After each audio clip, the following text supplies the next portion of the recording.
नहीं गिरते हैं फूल झोली में, कर्म की साख को हिलाना होगा और कुछ नहीं होगा अंधेरे को कोसने से। अपने हिस्से का दीप खुद ही जलाना होगा। अपने हिस्से का दीप जला रहे हैं, उत्तराखंड को रोशन कर रहे हैं माननीय मुख्यमंत्री जी।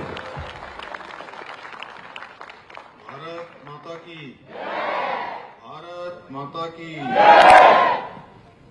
अंतर्राष्ट्रीय वृद्धजन दिवस के अवसर पर मंच पर आसीन उत्तराखंड सरकार के कैबिनेट मंत्री आदरणीय गणेश जोशी जी, अध्यक्ष वरिष्ठ नागरिक कल्याण परिषद श्री रामचंद्र गौड़ जी, उपाध्यक्ष श्रीमती शांति मेहरा जी, उपाध्यक्ष श्री हरक सिंह नेगी जी, एससी आयोग के अध्यक्ष श्री मुकेश कुमार जी, सचिव समाज कल्याण डॉक्टर श्रीधर बाबू अदांकी जी, चंद्र सिंह धर्मसत्तू जी, निदेशक समाज कल्याण विभाग एवं सभी हमारे अधिकारीगण और आज हमारे इस अंतर्राष्ट्रीय वृद्धजन दिवस के अवसर पर इस सभागार में उपस्थित मेरे सभी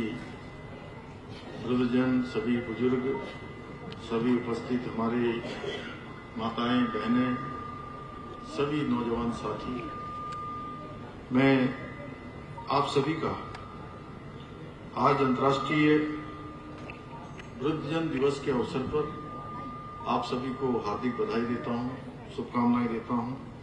साथ ही आप सभी को शारदीय नवरात्रि की महानवमी की भी शुभकामनाएं देता हूं और मां सिद्धधात्री से प्रार्थना करता हूं कि वे हम सभी पर अपना आशीर्वाद, अपनी कृपा बनाए रखें। ये मेरा सौभाग्य है कि मुझे आज इस विशिष्ट कार्यक्रम के माध्यम से मातृ पितृतुल्य हमारे सभी वरिष्ठ नागरिकजनों का आशीर्वाद और स्नेह प्राप्त करने का आज के दिन इस शुभ अवसर प्राप्त हो रहा है।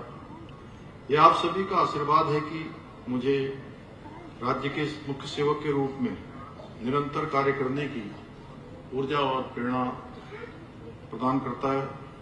हमारे शास्त्रों में कहा गया है, अभिवादन शीलस्य नित्यम वृद्धो असेविनः चत्वारि तस्यं वर्धन्ते आयुर् विद्या यशो बलम्। अर्थात जो व्यक्ति वृद्धों की सेवा करने वाला होता है उसकी आयु, विद्या, बल में उत्तरोत्तर वृद्धि होती है, भगवान की कृपा होती है। आप सभी वरिष्ठजन हमारे जीवन के दीप स्तंभ हैं, जो विपरीत से विपरीत परिस्थितियों में भी अपने अनुभव की ज्योति से हमें सही राह दिखाते हैं, हमारा मार्गदर्शन करते हैं। आपके जीवन पर्यंत जो आपने अनुभव प्राप्त किया होता है वो आप हम सभी को उसी के अनुरूप हमारा मार्गदर्शन करते हैं।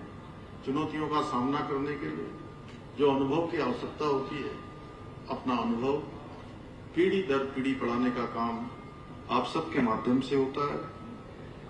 हमारे बुजुर्ग न केवल हमारे परिवार के संरक्षक होते हैं, अभिभावक होते हैं, बल्कि हमारी संस्कृति, परंपराएं और मूल्यों के भी वो जीवंत वाहक होते हैं।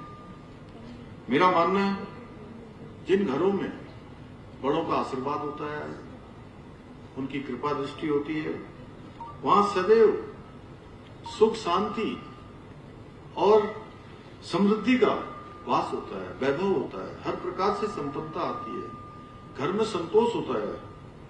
आज आदरणीय प्रधानमंत्री श्री नरेंद्र मोदी जी के नेतृत्व में देश के वरिष्ठ नागरिकों के सम्मान, सुरक्षा और उनके कल्याण को सर्वोच्च प्राथमिकता दी जा रही है।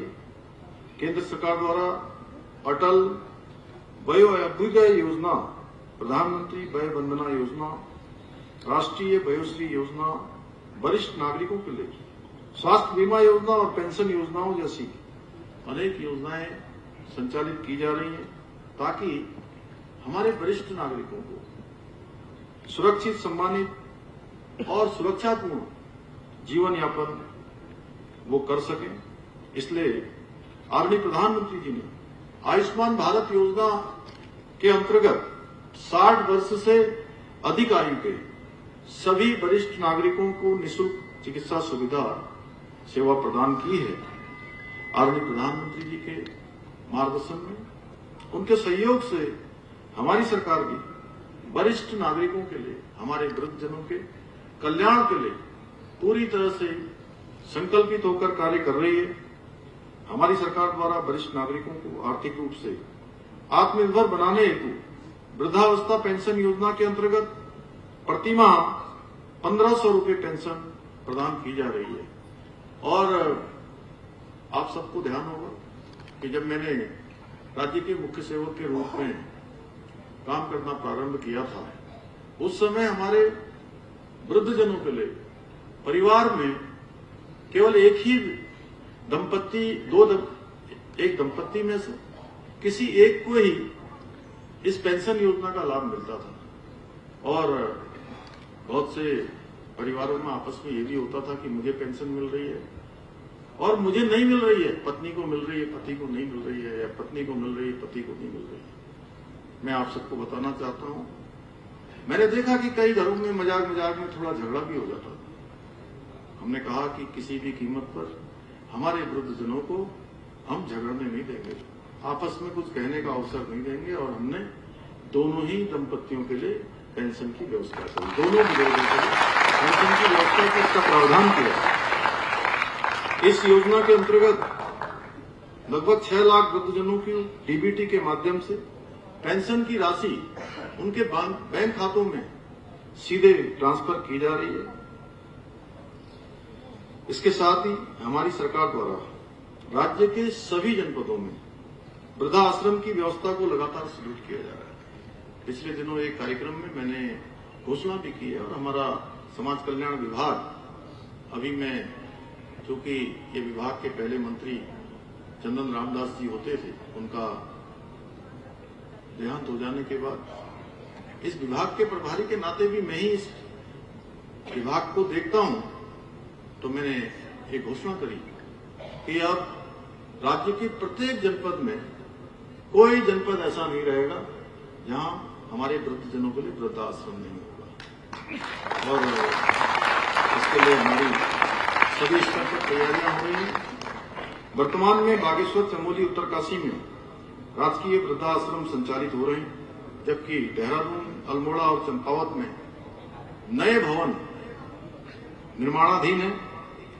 हम केंद्र सरकार के सहयोग से उधम सिंह नगर जनपद के रुद्रपुर में मॉडल वृद्धाश्रम का निर्माण करा रहे हैं। वहीं रुद्रप्रयाग, टेहरी, पौड़ी और पिथौरागढ़ में भी वृद्धाश्रमों की स्थापना हेतु प्रक्रिया गतिमान है। इसके अतिरिक्त हरिद्वार, उधम सिंह नगर और नैनीताल सहित विभिन्न क्षेत्रों में गैर सरकारी संगठनों द्वारा संचालित वृद्धाश्रम भी कार्यरत है। इन वृद्धाश्रम में असहाय और परिवार से वंचित हमारे वरिष्ठ जनों को निःशुल्क आवास और भोजन की सुविधा प्रदान की जा रही है। यही नहीं, केंद्र सरकार के सहयोग से संचालित अटल वयो अभ्युदय योजना के माध्यम से वरिष्ठ नागरिकों के कल्याण के लिए, उनके समग्र विकास के लिए निरंतर प्रयास किया जा रहा है, निरंतर कार्य किया जा रहा है, जिसके अंतर्गत वृद्धाश्रमों के संचालन और रख रखाव के लिए गैर सरकारी संगठनों को अनुदान, सहायता प्रदान करने के साथ ही पोषण, चिकित्सा, मनोरंजन जैसी सुविधाएं निःशुल्क प्रदान की जाती हैं। इसके साथ ही इस योजना के अंतर्गत राज्य में पहली बार वरिष्ठ नागरिकों की देखभाल के लिए मानव संसाधन तैयार करने की दिशा में जीरियाट्रिक केयर गिवर प्रशिक्षण कार्यक्रम आयोजित किया गया, जिसमें करीब 20 मास्टर ट्रेनर तैयार किए गए हैं। इतना ही नहीं, हमने इस वर्ष प्रत्येक जनपद में कम से कम 50 व्यक्तियों को मास्टर ट्रेनर बनाने के साथ ही 150 व्यक्तियों को जेरियाट्रिक केयर गिवर प्रशिक्षण प्रदान करने का लक्ष्य भी निर्धारित किया है, जिससे कि हमको मानव संसाधन मिल पाए, हमारे बुजुर्गों को किसी प्रकार की परेशानी न हो। इसके अतिरिक्त हम राष्ट्रीय वयोश्री योजना के अंतर्गत वृद्धजनों को सहायक उपकरण भी उपलब्ध करा रहे हैं। इसके साथ ही हम वरिष्ठ नागरिकों को निःशुल्क मोतियाबिंद सर्जरी की सुविधा भी प्रदान कर रहे हैं, जिसके अंतर्गत इस वर्ष 1300 वरिष्ठ नागरिकों की निःशुल्क सर्जरी कराने का लक्ष्य निर्धारित किया गया है। यही नहीं, हमारी सरकार ने बदलते समय के रिश्तों में आई चुनौतियों को देखते हुए वरिष्ठ नागरिकों के अधिकारों की रक्षा हेतु राज्य में माता पिता एवं वरिष्ठ नागरिकों के भरण पोषण अधिनियम को भी लागू किया है। इसके माध्यम से हमारे बुजुर्गों को यह कानूनी अधिकार प्राप्त हो जाता है कि वे अपने बच्चों या कानूनी उत्तराधिकारियों से भरण पोषण की मांग कर सकें। आज के इस अवसर पर मैं कोई राजनीतिक बात नहीं करना चाहता हूं, परंतु यह अवश्य कहना चाहूंगा, एक और हम हैं जो हर बुजुर्ग को अपने परिवार का सदस्य मानकर, अपने परिवार के संरक्षक के नाते कि उन्होंने संपूर्ण जीवन सभी को आगे बढ़ाने का काम किया है, परिवार को भी, समाज को भी, राष्ट्र को भी, प्रदेश को भी, और उनके इस योगदान को हम अपने परिवार के वरिष्ठ नागरिक का योगदान मानते हैं और परिवार मानकर उनको जो भी सुविधाएं कर सकते हैं वो कर रहे हैं। वहीं आज देश के अंदर कुछ विपक्षी दल भी हैं जो हमारे प्रधानमंत्री जी की स्वर्गीय माता जी को उनकी अमर्यादित भाषा का प्रयोग उनके लिए करते हैं। इसलिए मैं आप सभी से कहना चाहता हूं कि यदि आपको कोई विपक्ष का नेता कभी मिले तो उनसे अवश्य पूछेगा कि क्या उन्हें इस बात पर कोई शर्मिंदगी है या अपने आकाओं के आगे उन्हें सही और गलत का भी पता नहीं चलता है। मैं आपके माध्यम से प्रदेश के सभी हमारे वरिष्ठ जनों को विश्वास दिलाता हूं, सभी बुजुर्गों को विश्वास दिलाता हूं कि आपका ये बेटा, आपका ये हमारे संरक्षकों को किसी भी कीमत पर उनके सम्मान में, उनकी सुरक्षा में और उनकी सुविधाओं में किसी भी प्रकार की कोई कमी नहीं आने देगा और हमेशा आपके साथ खड़ा रहेगा। इन्हीं शब्दों के साथ एक बार फिर से आप सभी को पुनः अंतर्राष्ट्रीय वृद्धजन दिवस की बधाई देते हुए मैं अपनी बात को समाप्त करता हूं। धन्यवाद। सर, आपसे निवेदन है कि वरिष्ठ नागरिक सम्मान संकल्प ये प्रतिज्ञा भी आपके माध्यम से दिलाई जानी है, तो मैं निवेदन करूंगा दर्शक दीर्घा में बैठे आप सभी लोग उससे अपना स्थान आप छोड़ दें, कुछ देर के लिए खड़े हो जाएं और संकल्प लें माननीय मुख्यमंत्री जी के साथ। एक बात आगे संकल्प लेने की मुद्रा में मैं जीवन पर्यंत अपने परिवार और समुदाय के वरिष्ठ नागरिकों के प्रति सम्मान का भाव रखने और देखभाल करने की प्रतिज्ञा करता हूं। मैं वरिष्ठ नागरिकों के साथ सहानुभूति रखने एवं करुणा के साथ व्यवहार करने के लिए प्रतिबद्ध हूं। मैं उनके ज्ञान और अनुभव का सम्मान करूंगा तथा उनकी आवाज बनने और उनका समर्थन करने के लिए सतत प्रयत्नशील रहूंगा। मैं उनके अधिकारों हितों के बारे में जागरूकता पैदा करने और बुजुर्गों के साथ दुर्व्यवहार के खिलाफ लड़ने के लिए भी प्रतिबद्ध हूं। आइए मिलकर अपने वरिष्ठ नागरिकों के लिए एक सहायक और समावेशी समाज बनाने का संकल्प लें, जिसमें वह सम्मान, प्यार और गरिमा के साथ अपना जीवन व्यतीत कर सकें। भारत माता की, भारत माता की, भारत माता की।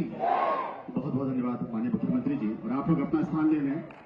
मैं निवेदन करूंगा निदेशक समाज कल्याण श्रीमान धमसतु सर से धन्यवाद ज्ञापित करेंगे इस कार्यक्रम को। आज के